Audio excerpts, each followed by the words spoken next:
Hey, welcome to the Flicks Forum podcast, where each episode we go back and we look at a Netflix original film in the order of release. Today, we have Netflix 115th film. It's the 2018 Indonesian action thriller, The Night Comes for Us.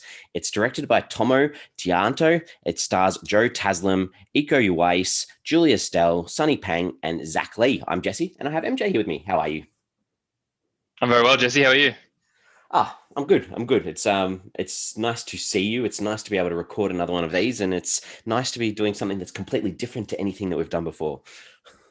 Is this our first 18 plus movie? Because this was rated R. And I know Netflix does their own ratings. So is this the first one? Yep, I've got that down too. First R rating film. Yeah, 100%. It is it? Okay, yeah. Yep. Yeah, it's and I think that it's quite understandable why it's got that rating. The violence in this one is quite extreme. So if you've got a bit of a squirmy stomach and you don't want to hear about some quite violent things, probably give us a pause. Or if you did want to watch this and come back later on and hear us, because we're going to spoil some things as we go. I think, yeah, good for a spoiler alert, but if you got a squeamish stomach, I think you can still listen to us talk about it. It might be harder to watch, but I don't think it's going to be too hard to hear us say it. I was going to go through some quite graphic scenes in detail later on. So okay, fair enough then. No, I appreciate it. I can't wait. All right, well, we start our show with our fast flicks, where we give a quick summary of the film. So what's your fast flicks for this one, MJ? So it's a film with a key focus on insane fight scenes and vast bloodshed that's based around a man who turned his back on the crime triad and is now trying to run away and stay alive all the time whilst protecting a little girl. Yeah, good. Similar lines. I've just said a gangster changes tune and decides to save a young girl, and then he must face those who see this as a betrayal. Ooh, I like the changes tune. That's a nice one. I think I wrote that about midnight, and I was like, "What's a word?" I don't even know if it's the right word, but I think he definitely changed. It's perfect. All right. Well, we like to talk a little bit about how the film's been put together and what we can work out about the creation of the film. So, what can you tell us about this, MJ? So, it was originally conceived as a screenplay, and before they did anything with that, they actually decided to adapt it into a graphic novel before then being released as a film. So, December 2014, Tomo Tjahjanto, who is the writer and director, so he confirmed that he was working with Indonesian artist hub Glitch Network to adapt his original screenplay into comic book, basically. So before they wanted to make a film, they made a comic book, and then Radius TWC had actually acquired the North American distribution rights for this film back in 2014, prior to them actually having started any sort of production. But that being a Weinstein Company affiliate, they basically had to liquidate all their assets. And as it turned out, they ended up selling this one entirely to Netflix. So the film actually premiered at Fantastic Fest on the 22nd of September 2018, and it was released worldwide on Netflix on the 19th of October 2018, so about a month later. So this is the first Indonesian film that's produced by Netflix. Ironically, in Indonesia, one of the largest local internet network providers, who actually has 46% of the wireless service market share, has banned and blocked Netflix from their service. So I can understand why Netflix wasn't too much of a rush to get into the Indonesian market, because half the people there can't even watch it. So, but interesting to say that it is the first Indonesian Netflix original film. Good. Yeah. Well, this is the director's sort of hinted in a couple of interviews about this one that this is the first his vision of a trilogy. So the first in a series of 3 films that he would like to make, and he's hinted that the second film would be the focus would be of the biker girl, the operator, played by Estelle. And then, and he's also mentioned that there are only 2 of the 6 C's members that we actually saw in this film as well. So there's, I guess, this little bit of a universe that he's almost got ready to go. If he had the ability to make a couple more of these films, then I'm sure he's got the ability to go forward with that, which is all good. This is our 5th Netflix original episode in a row that we've done where the film's been over 2 hours. And I went through a block of all Netflix original films. There is not another block where we have so many 2-hour films in a row. So I just thought that was worthwhile pointing out that we've done the hard yards the last 5 episodes, because We've got a little reprieve, do we? We do have a little bit of a reprieve. So that's nice. I'm looking forward to that. And then the last little thing is my little translation segment where I look at what the title of the film is in other countries. They're all very, very similar. They didn't stray too far from the title for this one. So obviously the title, The Night Comes for Us, was used in a lot of countries, but in Argentina, it was called The Night Haunts Us. In Brazil, it was The Night Chases Us. In Greece, When Night Falls. The Night is Upon Us in Italy, Shadow of Night in Japan, and The Night is Following Us in Russian. So all very featured around that word night, but obviously all little different takes, which is nice to see. Didn't stray too far from it, yeah. So this is also nominated for the best stunts at the Austin Film Critics Association in 2019. I think it's interesting that Tomo Tjahjanto basically made a really good point of saying that the reason why it's harder for Hollywood to do this kind of stuff, and this is why we don't see a lot of this sort of stuff in Hollywood films with the violence that we see in this, is that there's just so many rules set with actors and what they can and can't do and what they should and shouldn't do. And well, it's understandable because there's obviously a professional industry that you're trying to protect there, but with these sort of films, obviously this is an independent film that was made in Indonesia. They basically discuss with the actors beforehand and go, this is what we're going to do. Are you up for this? You are? Sweet. All right, let's go and do it. And it sort of builds this brotherhood and sisterhood of a cast where they're putting themselves through quite a fair bit to make some of these pretty amazing scenes. Yeah. Well, let's look at the consensus for this one. What were the critics and the audience feedback for this? Well, from what I can gather, it's super positive. So it's 7 out of 10 on IMDb, which is a great score. But it's also had over 20,000 ratings. So a lot of people have rated it, and a lot of people do like it. And those numbers are reflected almost exactly on Letterboxd, which is 3.5 out of 5 off 20,000 ratings. So it's a really positive mark from the critics, or not so much critics, but the audience consensus. Yeah, I agree. 91% on Google users liking this film. And then Rotten Tomatoes, again, very, very, very positive. 90% on 31 reviews from the critics, so that's fresh. And the audience had it at 83% on nearly 1,000. So very, very positive across the board. Everyone loved it. All right, early thoughts. This is where we sort of give our early thoughts on the film. What are you thinking for this one before we get into the crux of the film? Yeah, look, I get the appeal for this film. And if you're into action films with amazing fight scenes and you love that dialed up violence, this film probably does it as good as anything I've seen, and I can appreciate it for it. For me, I think I learned that there's a limit to the amount of insane and graphic violence that I can handle in one sitting. It was relentless. It was just scene after scene after scene. And the story itself, I thought was pretty cheesy and a little overblown, and the characters didn't really jump off the page, but I don't think they're the reasons that people are going in to watch the film. So with all that said, I did find it easy enough to get on board with and lean into. Just wasn't entirely my cup of tea in other parts. Yeah, the similar for what this lacks in story direction, it does make up with some super impressive set pieces, and I think this could almost be classified as a martial arts film, more so than an action thriller. And I think if you like that genre and you don't mind a bit of the gore and guts and the blood that you'd often see in horror films, it's sort of like a mishmash between it's like a martial arts horror. So I think you might enjoy that if you don't mind that sort of stuff. So yeah, I mean, I enjoyed parts of it, and there were parts of it that I was just like, okay, cool. Oh goodness, yeah. All right, let's look at some characters, and like you just mentioned in your fast flicks there, or your early thoughts. I think it's pretty hard to talk about any depth in a lot of these characters. There's not a lot there apart from the surface sort of one line that you can say about them. So unless you've got something better, which I'm looking forward to hearing. So fill us in on what. Yeah, it's a difficult one as well when you think that he's trying to create a universe out of this, because the universe basically just has to be, I'm just going to give you another 2 hours of just insane stunts, gruesome kills, because he didn't do a good enough job developing these characters to think that, man, I cannot wait to see what so-and-so or Ito's up to, or probably not Ito, but I can't wait to see what someone's up to, in the next one, because, it's such a great story I want to follow. But let's start with Ito, because he is our main protagonist. So he's a pretty noble and ethically bound guy, which makes him a really good guy for us to follow, because he's an extremely qualified fighter and killer, which is the premise of the film and what people want to see on screen. But he's got a good heart, and everything he's doing for a really, really good reason.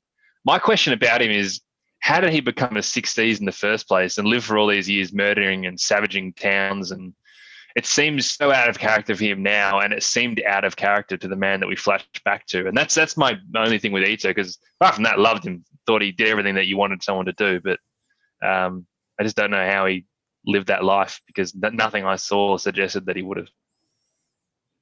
Yeah, I think from memory, like it was almost like he was sort of like on the shady side of things, and then he spent 3 years being this assassin, and then he's just like, no, I can't do this anymore. And it didn't really give us a good, like, it obviously gives you a reason that he wants to he wants to change himself and change his life and things like that, and I get that. But yeah, like you mentioned, we didn't see that full, or that reason for him turning to that seedier side of things, which makes it harder. Even in the before scene, when it's him and Aryan talking about like what we can do, and he's like, dude, you don't want to get involved in this is bad stuff. Like, that was kind of his sentiment, and obviously didn't follow his own advice. And I think the best way to describe him would be reckless and stupid at times, and I think they called him this at the start, and I think that was probably a good setup for him, that his decision making, and that's the only way I could describe it, I guess, is that his decision to actually follow up with this group was a reckless and stupid decision. It was maybe a spur of the moment call, because I don't know much else about him that I can really and he obviously wants to do the right thing by Rena, the little girl that he saves, because he sees this innocence, and he sees, hey, it's this switch that says, what we're doing or what I'm doing is wrong. I need to change this and fix this. And he obviously throughout the film does a good job of trying to resolve this and change where he's been and what he's doing through this child that he saved. And I'll just briefly touch on her now, because there's not much to say about Rena, the little girl, but I think it's just this symbol of innocence that you could say she was literally in the wrong place at the wrong time, and the trauma of seeing your mother shot. And she just becomes this liability that is obviously a plot piece to progress this film along and give us motive for the bad guys to chase the good guy almost. Yeah, that's a very good point. Yeah, I didn't think to look into her any more than probably exactly what you said. But it still makes me wonder whether in Ito's 3 years of being in that role that he never had another situation where he had to kill a child. Like, it seemed like standard practice, like a Monday to Friday kind of thing for these guys. And all of a sudden one day it was like, you know what? No, I can't do it. So, which is fine. I mean, that's the film's not about that deep exploration, I don't think. No. And, he's within 3 years, he's become the head of these guys, part of those top six. So he would have had to have done some of these actions that these guys are doing now to get there. You'd think, you would think. He's savage. Yeah, exactly. Yeah. Who else we got? All right, let's go into Aryan. And if I'm dissatisfied by some of the stuff with Ito, it's even worse with Aryan, because there's definitely this air of mystery around him, which is good, which I liked. But you don't necessarily know whether he's on the good guys, the bad guys. Will he help Ito? I found it a little confusing that he did so many little things to help his old mates out, but only then to help them progress like one step forward without actually helping them properly. So he risked his own life so many times by pissing off this crew that was working with him, just to basically delay the inevitable for what's going to happen with this group of people. And then still obviously tried to kill Ito at the end without much negotiation. Like he literally killed someone who was about to kill him, and then he started fighting him to the death. So was this trying to just show that he was struggling to come to terms with making a decision? Because if so, it just didn't really work for me. Yeah, I think it was... without Ito gone, he didn't have one of those 6 spots, I guess. So it came down to, and I found that end that you speak about it as well a little bit tricky to, Ito's done the right thing and said, I'm just going to walk away, leave you. We've had a big fight. It's over. Let's just go our separate ways. And then, obviously he couldn't hit him, even though it was the back door of a barn. He couldn't hit him with the bullets. But that's really lame. I think that I've lost my track of thought now thinking about that too. But I think his ability to be more self-conscious and want that idea. He's like, I've gone so far now, I need to kill him to be involved. And obviously without him, they're all sitting there in the background just watching this massive fight. They all walk out with their suits on, so obviously knew exactly what was happening. He would have known that they were there watching to make sure that he finished the job, and he couldn't. So that was the end for him. So that's what the stakes were. Desperation. Yeah, fair enough. I just put the Bobby, the Fatty, and Wisnu all together as a crew of very loyal people that were just cool fighters. Loyal's the word, right? Like, Fatty's like, he kind of seemed like the smarter one that was going to make proper tactical decisions of how they were going to get out of there and what they were going to do. But he still had that level of being batshit crazy when he had to. Bobby, again, loyal as hell. Super angry with obviously a short fuse. I liked watching him fight. I had a lot of fun watching Bobby fight. But yeah, there's not much. I really wanted to dig into these characters more, and there just was nothing for me apart from the fact they were super loyal. Yeah, and the same sorts of things with a few of the other characters. So you had this Johan guy at the butcher shop. It's like he was just in it for a cool fight, and then you have the operator, the biker, which the introduction of that character was blue. Like, it didn't make any sense whatsoever to me. It was just like out of nowhere, she comes and snipes a few people. And it's like, oh, who's this new character with not long to go in the film? And then, you know what would have been great if she played a huge part. I guess she played a part in a nice fight at the end, and she obviously protected the girl. But what do we actually know about her? Like, she's basically just another gun for hire, but one that's got her own sort of set of moral and social conscience. But that's it. She comes in with a sniper, and I'm like, wow, here we go. This is changed. This movie's changed. It's like, not really. Are there any other characters that you wanted to touch on? The only one is Eleanor and Elma, the two sort of female, again, gun for hire fighters who it seemed like there could have been an interesting story here, but it's just never explored. Like, they're basically there to showcase a specific skill set that both of them have. Like, one of them's amazing with a machete, and one of them is really good with that bloody thing that slices. Yeah, I don't know what it is, but like a yo-yo type weapon. But I don't know why they kind of made them lovers, if they even are lovers. Like, they don't really do anything specific with that side of the story, whether it is just to make them gay or I don't know what it was. But I thought when one of them got killed, the other one would go crazy, and then it's like she's like, whatever. Like, I'm going to try and kill you. Like, I don't know why that part of the story was in it. Yeah, I had that in. I'll say that now. I had that in the scenes that I really didn't like. The whole two women working together, so they must be lesbians. Like, it it really felt off. And they were strong. They were strong females that could hold their own against anyone. So there was no need to have. And there was mentions of the men making jokes in the lift about them and things like that. It was just it didn't sit well at all. I agree with you. I just wonder if it's a thing that was explored more deeply in the comic. And they kind of wanted to make a throw to it and go, oh, by the way, these that are lesbians, and in the comic, that's a really big part of it, and they just want to touch on it. I don't know. That's the only thing I could think of. Yeah, I like that explanation. I'm giving them credit that I don't even know if it's there or not, but yeah. The director, Tomo Tjahjanto, very interesting couple of little connections with him. I've mentioned. I'll start off with this one because I mentioned this previously on our show. There's a anthology film called The ABCs of Death, and he directed the letter L one on that. And I've spoken about that on our show a long time ago.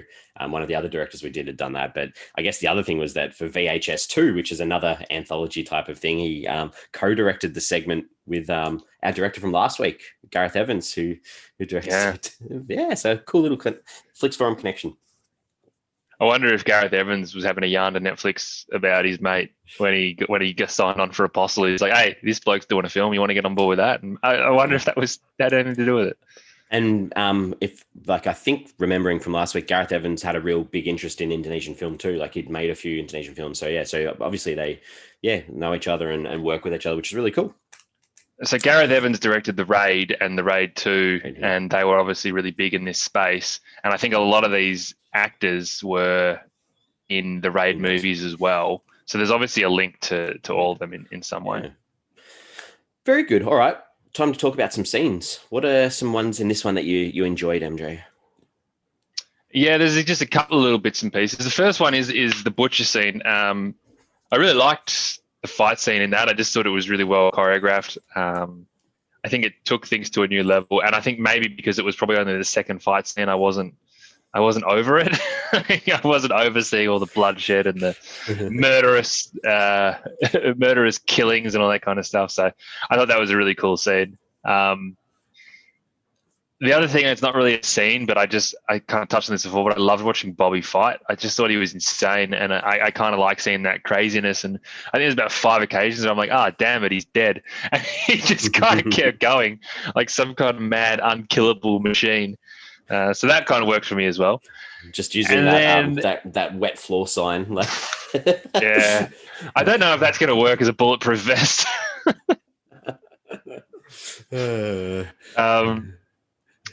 I liked the emotion of a scene that had no dialogue when Ito came back to the carnage that had happened at that apartment, and he reunited with Raina, and there was this soft, slow music that I think I just found as a really welcome change of pace to what had been happening on screen for probably the first 45 minutes to an hour.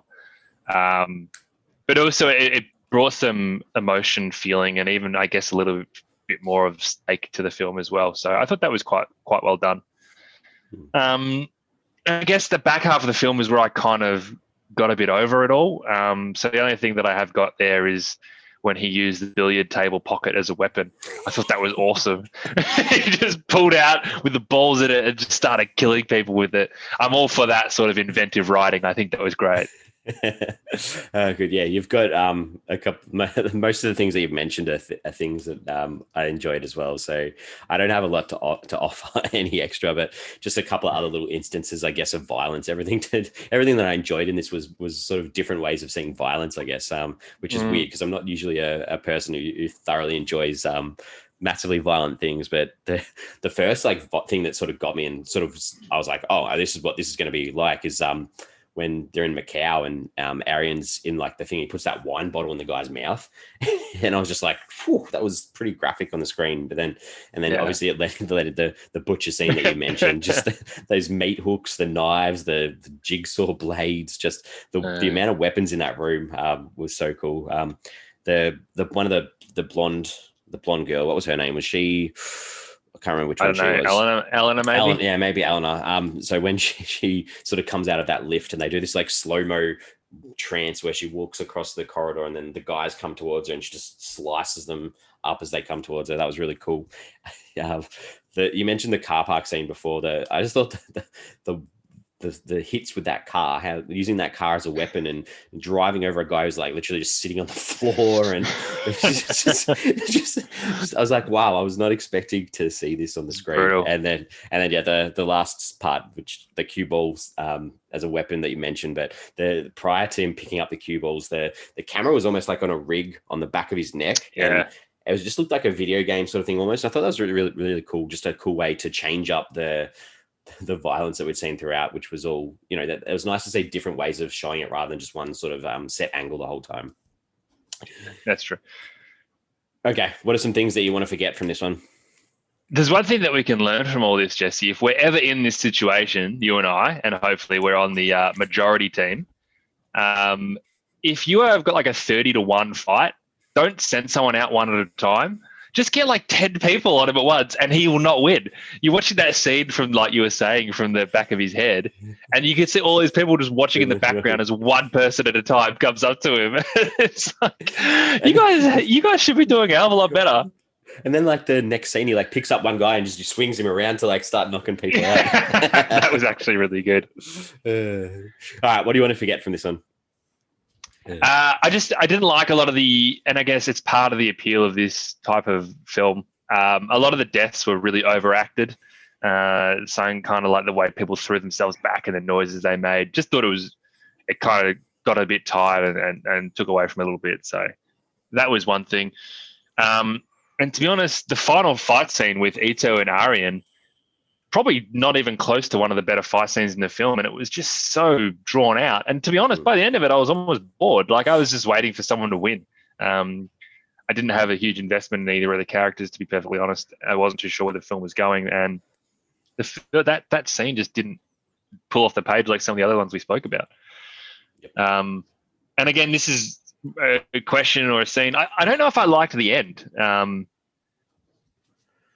It's Ito dying. I guess he dies. I think it's assumed that he's going to get killed in that situation. But that sleazeball guy, the other 6Cs, obviously seems to live. Probably the only person of any note that seems to live.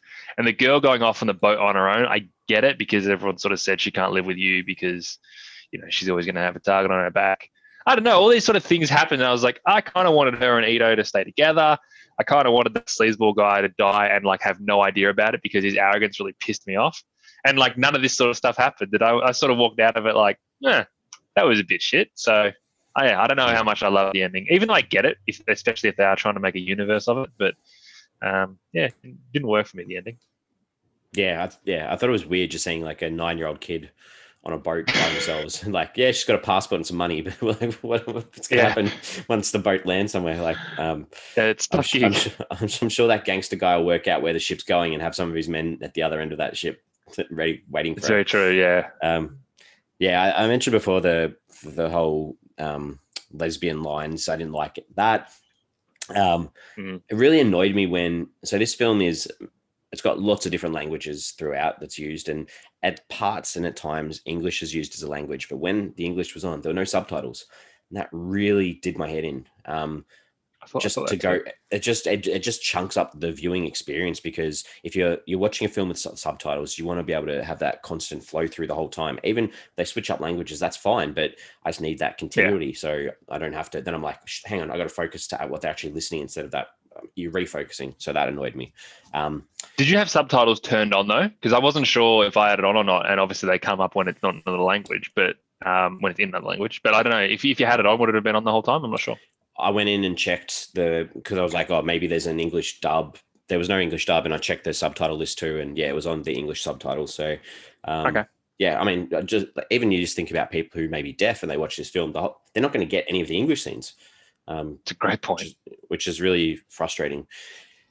Tip for Netflix: fix that one up. Good one. The biker chick, the operator, I just thought it's too random for me. Just rocking up, and the ability of just as soon as you hear who Ito is, not killing him, even though you're going to kill him, and I don't know, just that whole sequence didn't work for me. Yeah, no resolution with her either. And also, I didn't know her name was the operator until I checked IMDb. Exactly, yeah. I thought the dialogue when the operator was having that fight with those two girls at the end, there was I think there was a line. It was who are you protecting, little bitch? And then her response was, you're going to regret that. And she's like, why? Saying bitch. And the response was, no, for wearing white. And I was like, that is one of the worst lines that it's just horrible. She did bleed all over it though. So it was a good call. It was worth it. And finally, as you mentioned, that final fight scene was way too long, dragged out. And it was just way too long. Good. All right. Time to move on to what's this one saying? What are some themes or some ideas that you could pick up for this? Look, the main thing they explore is doing what is right. No matter how far back you are, no matter what bad things that you might have done, you've always got the opportunity to try and right your wrongs. I guess you could say that's a success because the little girl does get away. I mean, he still killed her parents and everything like that, but and he's not there to sort of help her. But yeah, I think that's probably a positive of the film. I think the other thing that we sort of touched on with the characters is that thing of loyalty, being there for your mates no matter what. And this is pure. This really is a big no matter what kind of situation, because it's basically certain death if you wanted to help out Ito in this sort of situation. And I kind of wanted to talk about the idea of strength in numbers, because at the end of the day, numbers is what won it. They sort of just kept having people coming out of nowhere, and they kept evening up the fight as much as they could. But by the end of it, well, as you said, we saw 7 more people just roll out and kill Aryan. And then obviously on the dock at the end, there's another 20 people there. It's well, if you got the numbers, you're probably going to be all right. Yeah, good point. I don't know how good that message is, but it's pretty prominent. Yeah, I haven't got much to add to what you said, but the idea of morals, doing the right thing. I think the kid, Rena, was probably the only good character in the film. Almost, she's the only one that we didn't see do something that wasn't morally right. And it sort of leads into that. They use this line multiple times, and it's called no. They said no time for regrets. No time for regrets. It's like live in the moment, do what you can to save the situation. And obviously, this is seen through Ito trying to change his fate and do the right thing for a change, and not just saving Rena, but saving himself also. And I guess maybe that's why we've got that finality with him driving that car and just so he feels at home with himself with what he's done. I'm not sure, but we can take out as many as he can before he dies. Yeah, dies. Yeah. All right. We'll take out. What did we take out of this film? Segue. Oh, look, it's just one of the more violent films that I've seen, particularly for a non-horror. But it's almost combated by the cheesiness of the deaths and the lack of character insights, which kind of makes it fun to watch. Like, if you can completely just forget about those things and just go, I'm just here for what I can actually see, then that's fine. I reckon this would have been pretty cool in a cinema too. Just visually, it would have really jumped off a little bit. Yeah, completely agree. I think it's almost like Tarantino-esque sort of violence at stages, and it's cool as some of those scenes where, like I mentioned before, that the climax, the fight scene at the end. Like, you don't want to be disappointed by the final fight of a film. Like, that's the structure of films, is you can have this big battle at the end. It's going to be the best one. And I think they acted themselves too well throughout the film and they just finished with that, which was. I think they tried to combat it with, how about we just make this fight like forever? So these guys, look how much stamina they have. Look, they're just going to keep going. They're going to keep fighting, and that doesn't translate into being the best fight. Not at all. Did you jump onto IMDb to check anyone out? I did after I watched it, just when I was looking around, and that's how I sort of found out that both the main guys, so Ito and Aryan, were both in the Raid movies. As you can understand, they're obviously pretty talented from a martial arts perspective, so it's sort of I can imagine them getting a ton of these sort of roles, to be honest. Cool, good. Yeah, I didn't jump on at all, so that will lead us into questions. Have you got any questions that you wanted to ask? The only one I have is, where did Shinta end up? So she was his the boyfriend, the girlfriend at the start, because she just kind of nicked off, and I think they had a phone call at one point. But like, her boyfriend and all of her friends are kind of just dead. Like, did we even need this component to the story? Because I thought maybe she was going to jump in and help Rena, but no, that didn't happen either. So I don't know why she was there. I got that down as well. I'm like, Bobby, I like the setup that Bobby, like in the lift, told her, we're over, run, sort of thing. I thought that was cool. But yeah, where did she run to? She threw that on that train platform. She throws the phone in the bin, and then it's like, maybe he was telling her to meet the kid on the other side of the boat. I hope so. That's a long conclusion. Yeah, jeez, it's a long stake, but yeah, they didn't do a good job of telling it if that was what they were doing. Exactly. Anything else? No, that's all I had to ask. So the operator, the chick on the motorbike, why was she so, like, what was her reason for wanting to help and look after the kid? I don't know if I missed something. Like, why was she so intent on just killing whoever came near the kid for him? Like, what was the motive in her for doing it? I think there was because I don't think that she knew that Ito had gone as rogue as he had, and he was basically me versus the triad. And I think she was there to try and kill one of the 6Cs because she could. And I guess I assume she works for another one of the 6Cs. And I think when she sort of heard his story and why he did it, it resonated with her morally. And she's like, well, I'm not actually here to kill a 6Cs. I'm kind of here to kill a guy who's on the run, which is a different kind of job. And I guess that his story appealed to her enough for her to be like, look, I'll help you out here, do what I can, and then I'm going to bugger off. So that's kind of my take on it. Okay, good. I'll take that. Last thing I just wanted to ask was the title. To me, this is another forgettable title. Oh, yeah. It's another one where I'm like, what's the film that I watched again? I don't connect the night comes for us. Like, I don't know. I agree. Yeah. Not only is it a nothing title that doesn't stick with you, it also doesn't have that much to do with the film. Like, I get that the final night is kind of, a lot happens in it, but I think there's a million other ways that you could name this film to make it more relevant. Okay, good. I'm glad. All right, well, let's start to wrap this one up, I guess, and we finish our show off with each of us giving the film a rating out of 5 and then a Flix Forum average. So, MJ, what are you going to give this one? It wasn't really in my hitting zone, but I do get the appeal. I think the fight scenes are really cool. I respected the effort they went into for this overdrawn, gruesome violence and these kill shots. But it was pretty damn relentless. And if it had been sprinkled with a bit more plot and character work, I would have been more on board. But it's still 2.5 stars. Nice. Yeah, I think along the same lines, I thought visually quite impressive at times. The choreography at times was really fun to watch, and the set pieces at times did drag on, especially like I mentioned, the one at the end. But I can sort of look past that for the overall thoughts because, a lot of the fights were pretty cool to watch. So I'm giving it a 3 out of 5. Gives us a 2.75 out of 5. All right. We are on social media. We have Facebook, Twitter, Instagram. We are at Flix Forum. Please give us a follow if you can. And the question that would pop up there this week is, what's a better title for this film? What could you name this film that it has a more, it stays in your mind a bit more, so I can actually say to someone, I watched this film. Say, I can't even remember what it's called now. I can't even say, Well, I think as well, like if you're trying to create a universe out of this, why don't you really lean into this? 6 Seas may not work as well because there's obviously links to like the ocean, but even something to do with the triad or the Indonesian crime, like anything like that, bring that into it. And it definitely makes it feel like it's going to, if someone says to me in 5 years time, have you seen The Night Comes for Us? I'll be like, I don't know. Like, honestly, that's what I think I'll say. Yeah, I agree. Completely agree. Like struggling. And I know you just said it now, but I was like, what's it called again? What's it called? So yeah, let's get some suggestions for that. So we are back again next week. We are back again next week. We have another episode for you. It's another 2018 film. We're getting very close to the back end of our 2018 films, which is a nice little achievement. But we've got a musical next week. Oh, it's called Been So Long, and it's directed by Tinge Krishnan, and it stars Michaela Cole and Arins Keane. So I think it's British from what I see, but it's a musical, which is musical. Yeah, interesting. That's a real change of pace. Oh man, I tell you what, it's going to be. I don't think we've done a musical. Oh, sorry. I'm just trying to think.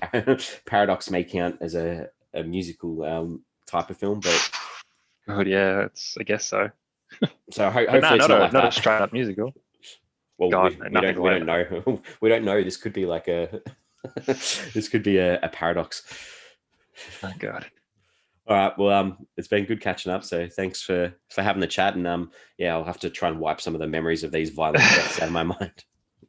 No, that was good. Those memories will be the things that actually stick with me from this film. So, but yes, thank you, mate. It was good to chat about. Yeah, and I'll never play pool with you. I know. I'm already trying to think how easy it's going to be to be able to pull that pocket off with the ball still intact, and then bang, off we go. It should be good. See you next week.